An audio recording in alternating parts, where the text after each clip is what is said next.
Welcome back for the Q&A part of this month's Legacy Planning webinar focused on long-term care. I'm John Mitchell, and I serve as Executive Director and CEO of Ardenwood here in San Francisco. I want to thank you again for participating in this 6-part series and for joining us today. I just cannot emphasize enough how important estate planning is. It's a protection to you and to your hard-earned savings, to your loved ones, to the charities and causes you believe in and like to support, and to your legacy. Christian Scientists are wise. They make informed, responsible, personal decisions. We hope today's webinar and those that follow each month through December will answer many of your questions and inspire more. Please feel free to reach out to me or to either of our speakers. We are happy to talk with you at any time.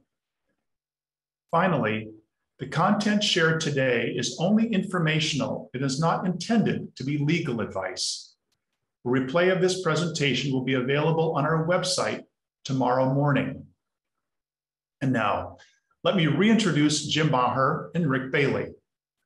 Jim is a certified senior advisor and a broker consultant specializing in Medicare. Jim is also a certified long-term care insurance strategist. Although Jim lives just north of Sacramento here in California, he can help anyone from any part of the country. He has been a tremendous blessing to our field. Rick Bailey is the founder and chairman of CAMUS, one of the most highly renowned estate planners in the United States. As a certified financial planner, or CFP, with a master's degree in accountancy and taxation, as well as a Juris Doctorate, or JD, Rick Bailey is a highly valuable asset to provide to private clients, CPAs, attorneys, financial advisors, and life insurance professionals for his expertise in advanced estate planning and case design. Remember, you can ask questions by using the Q&A icon at the bottom of your Zoom screen. Click on it, and a new screen will appear where you can type in a question. Then press submit, and it will arrive here. We are the only ones that see your questions, so feel free to ask anything. Well, welcome back, Jim and Rick. I've got a number of questions from Tuesday's session. Perhaps we can get started with them first. Sure. Sounds good. Excellent. Welcome. Okay, the first is kind of partially a statement. I mentioned when we were prepping for this that I want everyone, or we want everyone, to really be aware of advanced healthcare directives. Do you have one? As we continue on with these webinars, I want to encourage everyone to complete one for themselves and or for their loved ones. They are essential. You can find a sample of the form on our website, www.ardenwood.org. That is specific to Christian Scientists, and other facilities have taken ours and adapted it as well. It's a protection, once again, to you and your loved ones. This is no kidding. I've seen this too many times to say, and to not emphasize this enough. So I hope that you'll really act on that one thing alone, if nothing else, and we hopefully many other things that you'll act on. Okay, let's go into questions. Rick and Jim, are you licensed to operate in Florida? Yes. Yeah, we can operate in every state, and it's one of those where each state has their own rules, and we abide by those. Mm-hmm. And some of the insurance products, long-term care products, some states don't allow certain products, specific companies. So we're aware of that. And but we are able to work anywhere in the U.S. Excellent. Thank you. Question number 2. I have and I think you mentioned something like about Genworth on Tuesday, Jim. I have a Genworth long-term care policy. I understand I can't use it at Ardenwood. Should I keep it? Boy, that's not an easy one, because it really depends. The verbiage in most of the long-term care policies for reimbursement, like Genworth, say that you have to receive care in a licensed healthcare facility, right? That's the key. And John, maybe you can talk about, I know is it the accredited? I know, you probably explain it better than I do, actually. Right. States are different. In different states are different, as Rick just alluded to. That's the same thing in California. We are not licensed per se in California. We are accredited within the Christian Science Network, but each state is different. And for whatever reason, Christian Science facilities are not licensed in the state. They are, I believe, in Missouri and in Ohio. I don't know about the other states, but I'm pretty sure in Missouri and Ohio. So, yeah. And in terms of keeping it, Rick, I'm always a big believer in, you know what, don't drop something until you can either get something else, right? Make sure that it's going to be at least as good, if not more beneficial for you. Yeah, I don't think we want to be in a position where we have to explain to your kids that you dropped it before something better. If there is something better, we want it in place before we drop right. What you currently have. What you have is better than nothing in most cases. Right. But it really comes down to reviewing it. It's very, specifically to your situation. Right. Great. Next question. How much do these life insurance plans with long-term care cost? This may be ballpark. It really comes down to, it's based off your age. It's based off of your health, and it's based off of how much benefit you want. So all of these plans, really, they're all customized to you. We live in a world, everybody's used to Amazon. You get online, you pick whatever Amazon has, and if you're in a big area, you might have it by 5 o'clock today. That's not how these products work. These products, we customize them based on your goals. And it really depends on those things, your age, your health, and the benefit. So we really design it backwards. We're looking at what's the benefit, and we design it backwards to what you want to pay into that policy. Mm-hmm. And so it's not an off-the-shelf product. And so what we want to do is make sure it fits. So being able to give you an easy black and white answer, what does it cost? I don't think we can't do that. Right. What we do is we show you, what the options are, and really start narrowing it into the best decision for you. It's a tough one. That's the number one question I always get. How much does it cost? Well, it depends, right? It's like buying a car. It just depends if you're driving a Mercedes, or you're driving a Honda, or it really depends. But Rick's right. These plans, and thanks to Rick too, Rick's really trying to establish some relationships with some of these insurance companies. Are going to be Christian Science friendly to us, and that's really important, right? That they'll take into consideration your incredible health history without seeing medical professionals. A lot of insurance companies they don't understand Christian Scientists and how incredibly blessed and healthy you are. So they have a hard time believing if you don't go to the doctor, you must be hiding something, instead of the opposite, where you're enjoying incredible, blessed, healthful life. So healthy life. And I think the example, Jim, that you just gave was comparing it to shopping for a car. If you think about when you go to buy a car, if I just say, oh, there we go. I lost it for a second.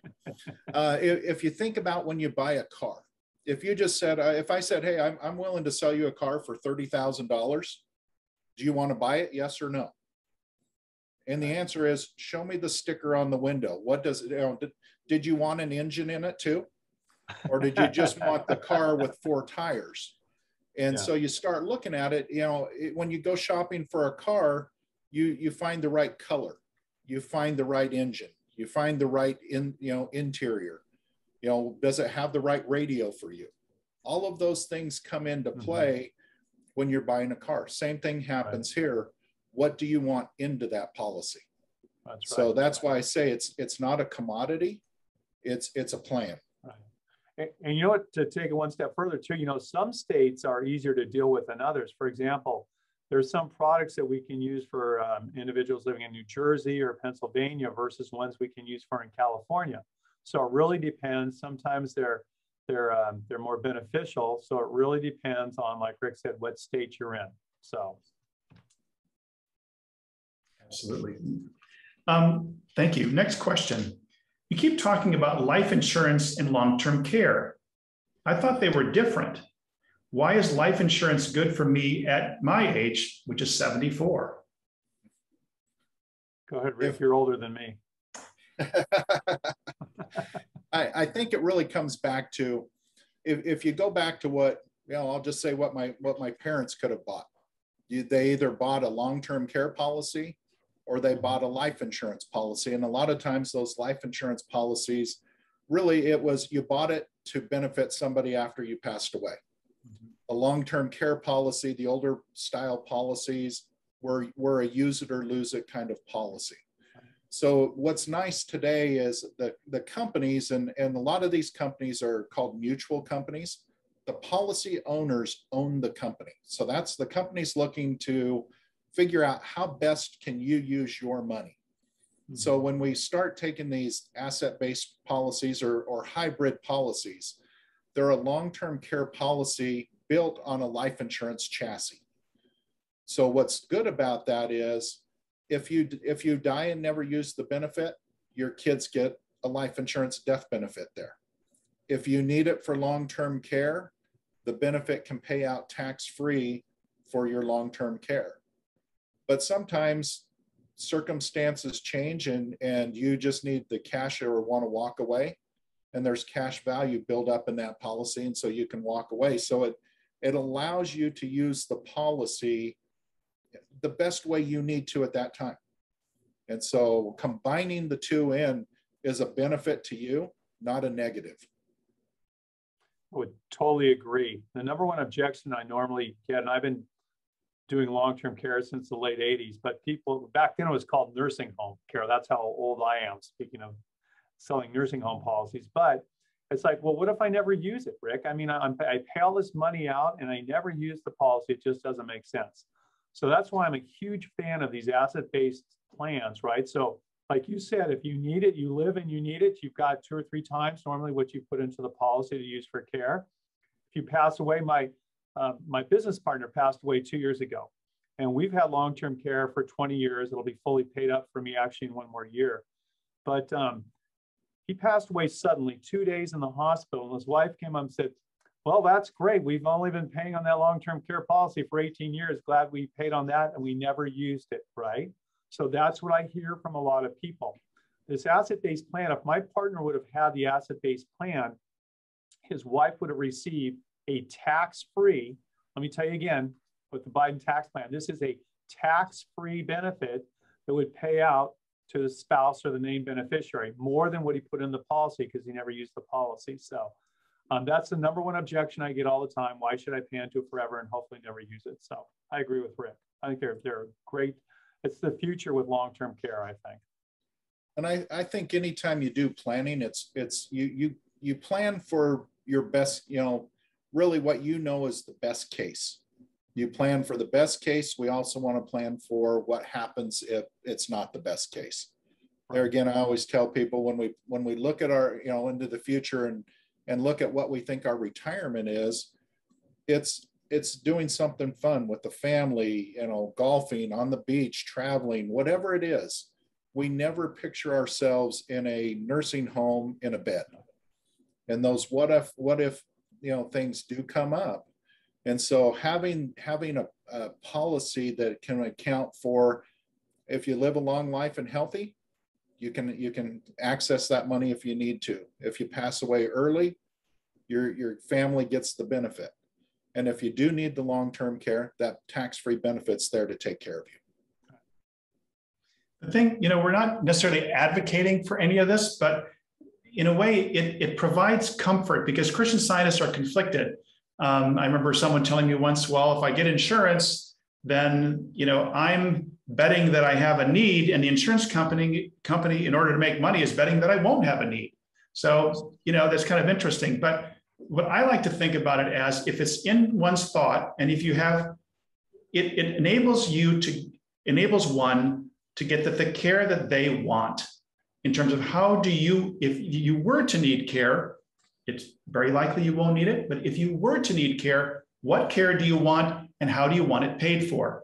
if you set something up like this, then it sets you up or your loved ones up so that you don't have to worry about the financing of your care, and it benefits everyone. It benefits you in terms of your choice of care and your family. So they're not saying, gosh, this is costing a lot, because I've seen situations where the person who is a patient here said, maybe I kind of want to pass on because I want to leave something to my family. Well, those are agonizing discussions. Yeah.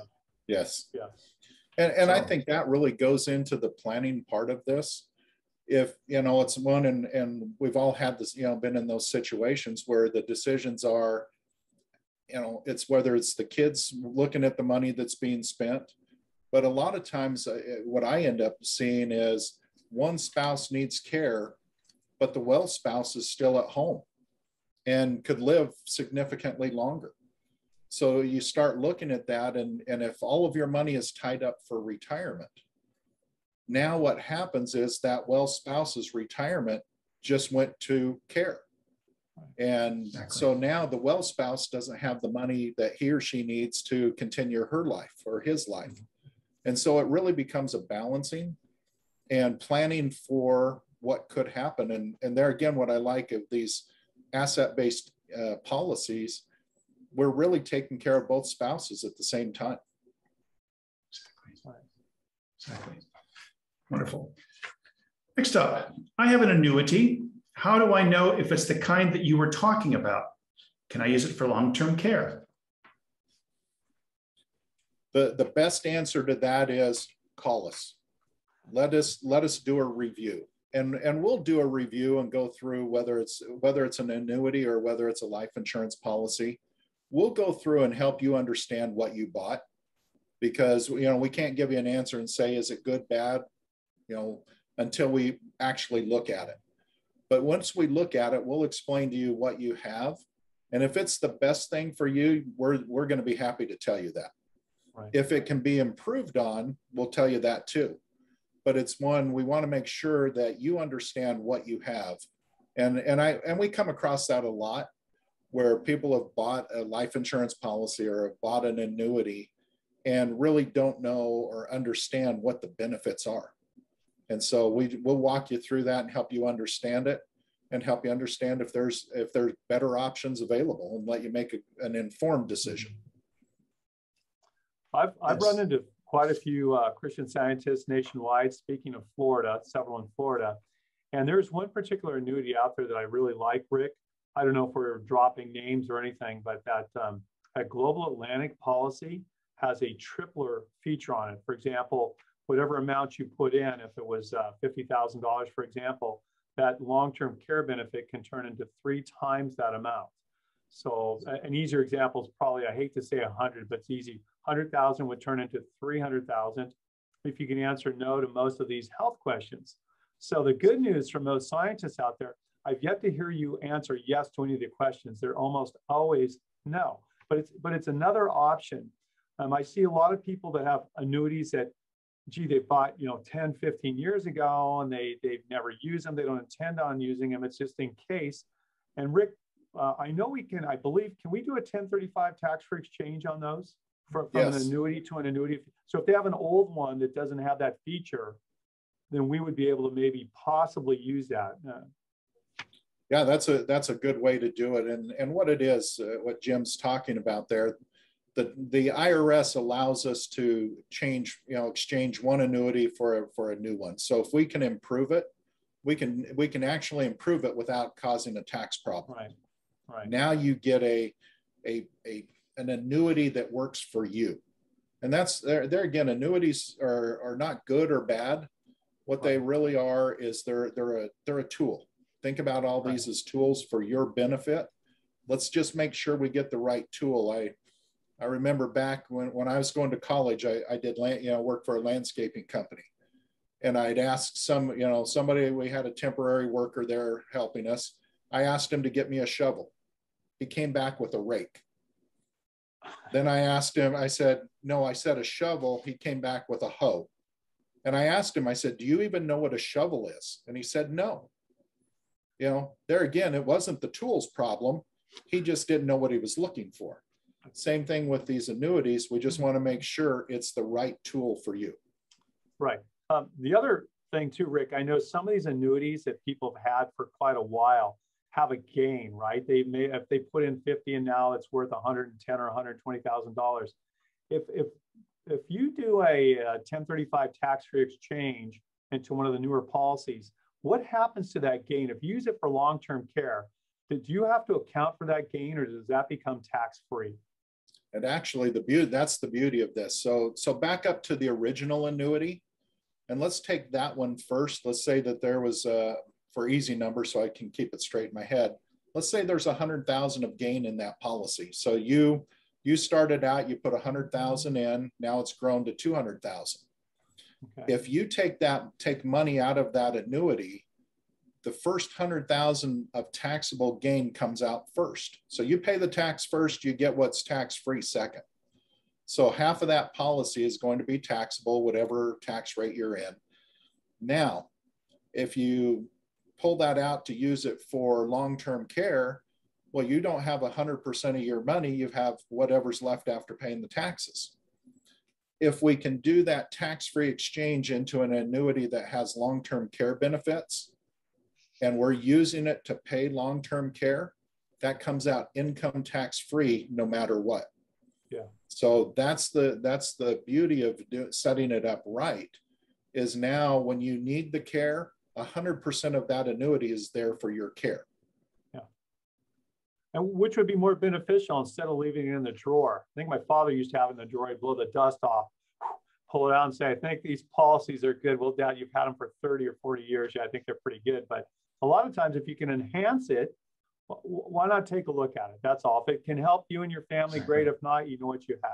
So I think Christian Scientists are pretty hard on themselves. I'll say that.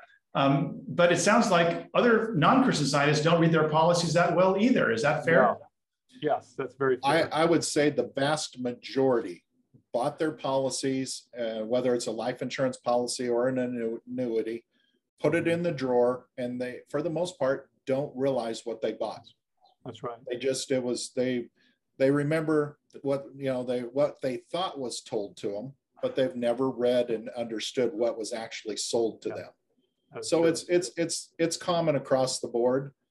And what we want to make sure is, if you've bought something, let's make sure you understand it.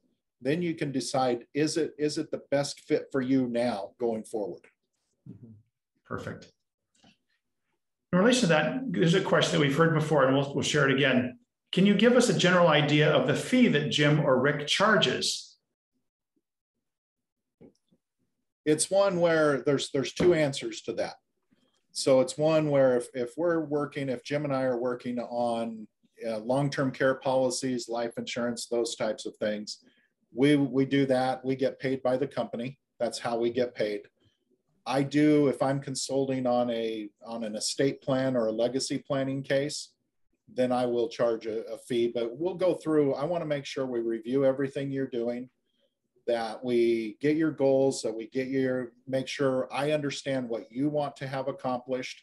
We'll get a preliminary plan and then figure out if a fee needs to be paid at that point to go forward. Mm-hmm. But we'll make sure you have a lot of value before that ever happens. Yes. Yes. And I do appreciate this about Christian Scientists, John. It's awesome working with them all. I mean, working through, from Idaho to Colorado to Pennsylvania to New Jersey, you name it, throughout the United States. But it's kind of interesting when Rick and myself give advice, a lot of people want to check with their financial advisor or consultant, which I say that's a really good idea, or whoever their family members. But a lot of times I get well, my guy or my gal told me that they can do the same thing. But this is what really, it's very impactful to me, because a lot of the scientists say, look, I've already been dealing with Jim and Rick. They brought this to the table, you didn't. So they work with us. And that's important, because if we don't charge a fee and we're doing that, we don't get compensated. It doesn't cost anything for our advice, but the insurance companies compensate us. So that, I just wanted to take my hat off and tell how many Christian Scientists I really appreciate that too. So that's great. Yay for us. Yes. Well, we're just so grateful to work with you both. I want to say that. Next up, I have money in a savings and I have money in savings and CDs and hope to never use it. It's there for emergencies. Why would I want to buy long-term care with it? Long-term care insurance with it? Sure. The best answer is if you know, we want to understand what you're keeping that money for. So if that money there to cover long-term care if you need it? Is that an emergency fund if you just need, you know, to have that extra money in the bank or whatever? So it's what's nice about there again about the long-term care policies and the life insurance policies that we use for long-term care. Both of those we're looking at, can we increase the benefit? So if you have 50,000 set aside in a CD or a money market account, and that's earmarked for potential long-term care, like Jim talked about, we could get 3 times that amount for long-term care. But there again, the policies that we like also are going to have a cash value there. So if you put 50,000 in, that 50,000 at least is still available. So if you need it for that emergency fund, we can still use it for the emergency. If you need it for long-term care, now we've increased your buying power. Now it's instead of having 50,000 to, you know, use for long-term care, maybe we have 150,000. So it's what we want to do is take what you have and see if we can improve on it. And but we also have to understand, we also really take we listen real close to what you're planning on doing with that money, why it's there, what, you know, is it, you know, giving you peace of mind? Now, after we disturb you a little bit, we'll still give you peace of mind, but we're going to make sure it's what you need, not what we want to sell you. Right. I would agree. It's all about leverage, right, Rick? If you can leverage that money and get, or maybe 2 to 3 times for care, and that's what the money's earmarked for, then that's probably a pretty good move to go ahead and look at some options. But if you're uncomfortable and you just say, I'm happy keeping that in there, then you may want to just do that also. Just keep it there. So it really depends. I always say our job is to give you options, and our professional opinion. Your job is to make the decisions that's best for you. Right. So I can line up 10 people and get 10 different answers to that. Right. All of them are right answers if they're making an informed decision, because we want it to be what's best for you, what helps you sleep at night. If you always hear the stories of buyer's remorse, and it usually revolves around a car, that people go and buy that car. It was just a beautiful red color, so I bought it. And tomorrow they wake up and it's like, no, I really wanted the blue car. What we want you to do is take the time, make the decisions that's best for you. And we can talk about leverage. We can talk about having that extra money for long-term care. But at the end of the day, if that's going to make you stay up at night, it's the wrong decision. Right. Yeah. This is to help you, not keep you up at night. Right. The relief and joy of people I've seen that have completed their plans or worked through this process is as like we said last week, we had a little talk after, it's just priceless. I mean, the fact that people have things in place and knowing that they've done what they want to do, taking care of their family, taking care of all these things, the joy and satisfaction and calm that brings is pretty neat. You mentioned leverage in your presentation. Perfect question and perfect time. You mentioned leverage in your presentation. What would you mean by that? Why do you recommend life insurance so much? Good question. Can I reiterate what you just mentioned? Why would you recommend life insurance so much? Tell me about leveraging your money with life insurance. Because I get that all the time too. Why would we want to do that? It really comes down to, can we think about buying power? So it's one of those, can we take what you have and pass on, if it's life insurance, if we're looking at a death benefit to pass on to your kids, to your children, your grandchildren, your spouse, can we take $1 and make it $5? Right. Can we take some extra money and if it's for long-term care, can we take that $1 and get $3 to $5 for long-term care? It's always about taking what you have. Can we increase what you have for your kids for your spouse, for your charities, for your long-term care needs. And so it's leverage is just expanding what you have. Right. It's being able to enhance what you have and how you use it. So life insurance, it's there to leverage, for a death benefit. But we can also at the same time have cash value building in there, that savings account for the what if needs. For long-term care, I'll give you the example with my own dad. He had an annuity, and it was an older annuity when we looked at it, and it just wasn't performing the way it should.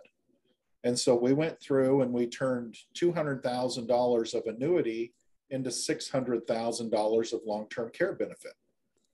Now, it's one where I looked at it, and it didn't, he was already planning as that being his long-term care bucket. Now we just took that bucket and made it 3 times what he thought it was. And if he needs the money, we can go get the 200,000 back. It's still there, it's still available. But what we've done is that's what leverage is. We took 200 and made it 600. Right. So can we expand what you have? I love that. Great. Next up, my husband and I have sufficient means to take care of each other. I'm not sure if we need long-term care. I would like to stay at Ardenwood. If I have one of these policies you are talking about, will it cover me there? If it's the right kind of policy, John, we've talked about, we always say indemnity. That's a cash plan where that would pay the benefit out. Once you trigger the benefits on the policy, you qualify to receive the benefits, it pays you a cash benefit. You can use that money. If I want to stay at Ardenwood, if I want to go to Hawaii, if I want to take a cruise, if I want to pay my kids to mow my lawn or go shopping for me, those are the best type of policies that work, for example, in a religious, non-medical healthcare institution like Ardenwood. The reimbursement plans, Rick, I'm still a believer something is better than nothing. But if you really want something at Ardenwood, I think the answer is really to have an indemnity or a life insurance plan where the life insurance, you can use the monies, no restrictions, no insurance company saying, that's not good at Ardenwood, but if you go to another nursing facility, you can use it there. That's just my opinion. Yeah, I agree. It's there again. You want to be able to use it where you want to use it and have the care. And I want to back up to the first part of that question, John, where we have enough to take care of each other. And there again, let's not overlook that, because I deal with a lot of people that have the means to take care of each other. They have the means to pass things on to their children or grandchildren. There again, can we do it better? Not that we're going to make that decision, but our part of it is, can we do it better? I relate this back to the business world. Most businesses, at some point had to make a decision on where they're going to allocate their resources. And some didn't. Some of those are good business decisions. Others, well, they went bankrupt. But it's one, can we make better business decisions, cash flow decisions? And I always look at it this, can we carve off just a little piece of what you've got to make sure we've got that long-term care covered? And it's one where I've seen people go into a long-term care situation and spend way more money than they ever planned on. Then all of a sudden, that money they thought that they had enough to take care of each other, it wasn't as big of a bucket as they thought it was. And so it's not can you pay for it? It's can we do it better? And that's all we're looking at is, can we do it better? And does it make sense? There again, the final decision comes to you, for you to make that decision. Jim and I can come up with the best plan that we can. We can give you our opinion. It's a great plan. Now you need to make a decision. Is it right for you? And there's no right or wrong to that. It's, my goal is just to get you in a position to make that informed decision. And, is that long-term care policy right for you? And next month, John, I know we're going to actually do a few examples so people can actually see what we're talking about. Sometimes if you have a visual that shows an actual illustration or how it actually functions, and turning money into a multiplier of 2 or 3 times so they can leave more, not only to their children, but to their favorite 501c3. So I think Ardenwood's a qualified 501c3, John. We are. Thank you. Okay, well that would be probably one of my favorites to go to right away. But we want to show you how to, right? So how to, if your goal is to leave more money, that's a great way to do it. But we'll show some, Rick's working on some illustrations that we can actually show people how that, whether we're using an IRA monies or how to leverage that money. So I think that'll really help. That's a great answer. And I love this analogy here. I love the idea of knowing what's out there and what's available and getting the benefit from that. I live next to our branch church. And so that means that I have a job for life in the Building and Grounds Committee, right? And so I've been running the Building and Grounds Committee for 21 years. And so I just switched the whole church to LEDs, which are, it's a beautiful 3000 Kelvin light. It provides so much better light. It's so much lower wattage, even lower than a CFL. We weren't incandescent, we've been converting, but just to see the benefit of that, you get better light using less energy. I like to think of these policies as, well, I've got this annuity or this policy, or don't really have a plan, but you can get something so much better that you might not even known of before by looking into this. It's very cool. One of the examples I use when I do a lot of speaking is I relate it back to our cell phones. If you can remember back to your first cell phone, it's one where, was it a flip phone? Was it one of those big bricks that you carried around the battery and had this big thing that you held up to your ear? But now if you think about it, where have we come in cell phones? Now our cell phones are little mini computers, and we're on our cell phones where we text, we email. People drive, shouldn't do it when they're driving. We try and reinforce that, but it's one of those where, would we ever go back to those old cell phones, or do we want the new and best cell phone? I mean, my kids and grandkids want the new and best. But it's always one of those, we keep upgrading because those new features, you've got a great phone, now it's a great camera, and we've got a camera, we've got a phone, we text, we do all these things. It's the same thing with our planning. We want to make sure that we're looking at these new innovations to see, do they fit our planning? Right. Exactly. Well stated. Next up, you mentioned annuities. I've always heard they are not good. Why would I want to get one for long-term care? Tell us, Rick, why would you want to get one for long-term care? Tax-free. Remember that word. Yes. Tax-free long-term care benefits. Yes. There again, annuities, and I hear this a lot, annuities I think are oversold. Annuities are just a tool. They're a financial tool. Not good, not bad. They can be sold wrong and they can be bought wrong. But if we understand what you're looking to use it for, and if you want to use it for long-term care, just remember the word tax-free.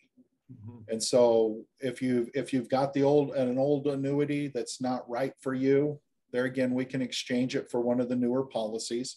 But we want you to understand there again what it is, what it's doing for you. And if it's the best thing for you, keep it. And I'll be the first one to tell you to keep it because it's right for you. It's right for your goals. It's right for your situation. But if we can improve it, we'll also tell you this is what we can do to improve it. And there again, that way it's a better tool for your situation. Right. Great. My mother is 82 and in very good health. Is there anything she can do for long-term care? I'll let you take that one, Jim. You know what? I'm assuming she's a Christian Scientist, so she's had a blessed life and will probably continue to have a blessed life. Sometimes age comes into play when we're looking for insurance products. as we age. Fortunately, with Christian Scientist, you have an incredible health, and that helps with insurance products. But the internal cost sometimes becomes prohibitive, and sometimes it may or may not be in your best interest. But you can certainly look at some options. There are some out there, but that would probably be good for the. I'm going to guess if your mom's 82, that you're probably younger, and it'd probably be an excellent time for you to start doing some planning. So. Rick, help me on that. I know 82. I've talked to some 84 and 85-year-olds too that are looking to get some kind of help. Yeah, it's usually one in my head. 80's usually one of the cutoffs that that seems to be more of a black and white kind of rule. Doesn't mean we can't go above 80, but it is one we want to look at what the cost benefit is there, and we are limited. Once you cross over 75, we lose some of the options. Once you cross over 80, we lose a lot of our options. Still some out there, but we would want to go back and look at your situation and see, is there something that makes sense? Right. So definitely call. We definitely go through it and give you, see if there's something that makes sense for your situation. Okay. Next up, I have life insurance now. How do I tell if it's the kind with long-term care? If it isn't, should I get one that has it? The best answer there is let us review it. Reach out to us. We'll want to see your policy. We'll want to see your statement, most recent statement. From there, we can help you understand what your policy is doing. Does it have the benefits that you need? There again, we don't ever want to get rid of that policy until we know that the new policy is in place. We don't want to have a gap in there. And so we'll go through that, make sure that, you understand what you have, what options are available. And if it makes sense to change, then we can make those changes happen. But when we do those changes, we don't want a gap in coverage. I've actually seen it happen where people, they got rid of a policy expecting to replace it with something else. Someone passed away in between. And so that gap we don't want to have, but we do want to make sure that we start with what do you have? And if what you have is working for you, we want you to understand it, because that's great. It's if it's doing what it's doing, perfect. Yeah. But you need to understand that. That's right. Well, one good thing about policy reviews too, Rick, is I found from doing this for starting my 33rd year, I can't believe how many people have beneficiaries that need to be updated. I've seen deceased spouse, I've seen ex-spouses on policies that they weren't aware of.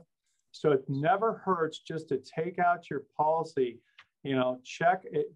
Your beneficiaries are going to be part of the contract. So you can look in there and see if it needs to be updated, what type of, if there's been any changes, but it doesn't hurt to do that. It's peace of mind knowing that you've done it. Because I've seen too many times where I've seen an ex-spouse get benefits too, when she was the named beneficiary on a policy, and that caused that was a real issue.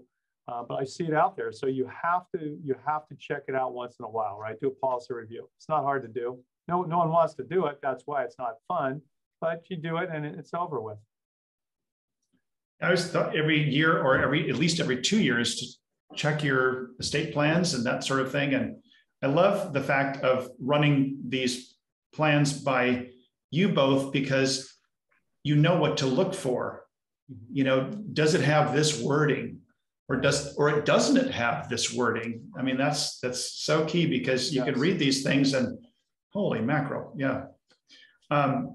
Next up, I have I think we've talked about this, Jim. I have a CalPERS long-term care plan, and they've offered me a settlement. Should I take it? They have made me an offer to cash out and get all of my premiums back, or many other options that I don't understand. They said they have to do with future increases. Can you advise me what to do? Yeah, it's difficult to advise without knowing all the your particular situation. But what happened with CalPERS is they had a large settlement. I think. Can you define what CalPERS is, Jim? Excuse me for interrupting. Yeah, it's the California Retirees. So it's the I think they're one of the largest in the United States, Rick, aren't they? CalPERS, I believe. Yeah. So for the public employee retirement system, but it's massive. They came out with long-term care back in the early 90s, and they issued policies very, very inexpensive, and they would insure not only Rick, they would insure Rick's wife and his wife's mother-in-law's neighbors next door cousin, right? They would assume that it's all there. So they took in all this money, and unfortunately, they've had so many rate increases because they underestimated not only how much long-term care would cost, but the people, when they started claiming, these claims were lasting for a long time, and with a low interest rate environment, it really hurt them. So they've had numerous rate increases. So this, long story short, this settlement just happened, and I've received calls from probably 8 to 10 of you already saying, what do I do with this? They've offered me a settlement option, or they've offered me a reduced benefit where I can pay what I'm paying now for reduced benefit, or I'm going to continue paying what I am now, and expect, they already told them they're gonna have 2 more rate increases. So it really depends. It's hard to tell somebody to cash in a policy, Rick, right, without having a replacement. But then again, some of these premiums, I mean, if you start off paying $100 or $150 and you're up in the $400 range, $400 or $500 range, you have to do something. So it's hard to give a general answer, say, yeah, you should go cash it in, without taking a look at your other options first. I think that would be prudent to look at those options and then make a decision based on what you want to do. And the other question I get asked too, John, can I use that at Ardenwood? And their reimbursement policies, and the answer is no, you normally cannot, because it's got to be the licensed facility in the eyes of the insurance world. So yeah, and I think going along with that, you've got to go back and look at what, those policies were sold without guarantees in them. And people weren't told that, the policy premiums can increase, the benefits can go down, and it has created some big problems. And so, if you're in that situation, I think there again, it's review your options. Let us show you what options are available, because keeping it may be the best solution. Right. It's there again, it doesn't feel right, doesn't feel good, but it might, in some cases, I can come up with the scenario that keeping it would still be the best option. Right. But more than likely, something can be done to fix, to at least get you something better. And so we would definitely want to look at that and see, can we get something better? And I know time's short, so we'd have to move quick to do those, but I think we can do it. Great. Next up, I was told by a family member that I need to get an exam to get a life insurance policy. Is that true? We get that question a lot. It really comes back to, the answer is probably yes. It's one, when you look at a life insurance company, when they're issuing a life insurance policy and they issue that, they're on the hook contractually day one for that death benefit and all the other guarantees in that policy. Everything is laid out. So what they want to do is make sure that you're healthy.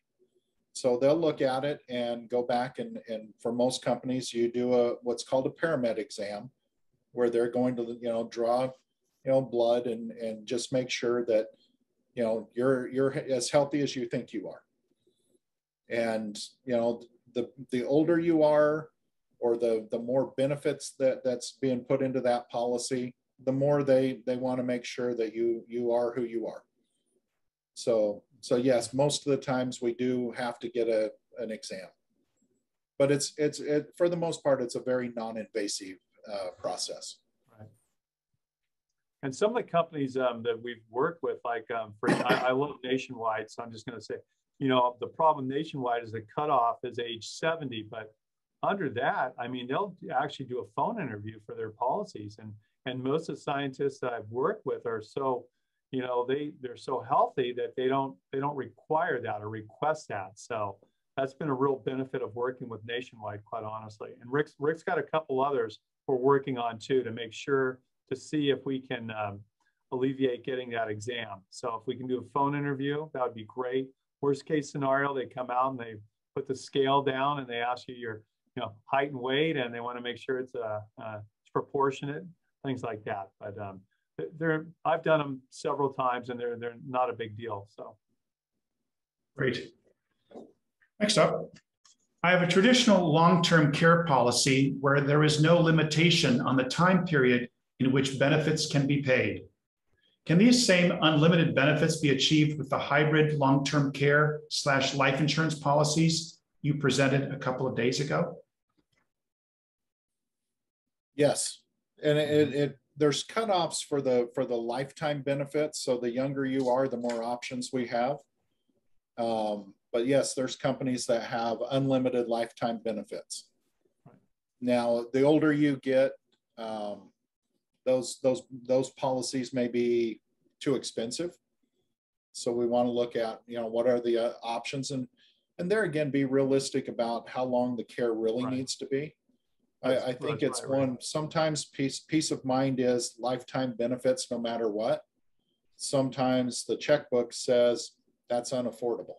Yeah. And so we want to look at both types and be realistic in what we're paying for.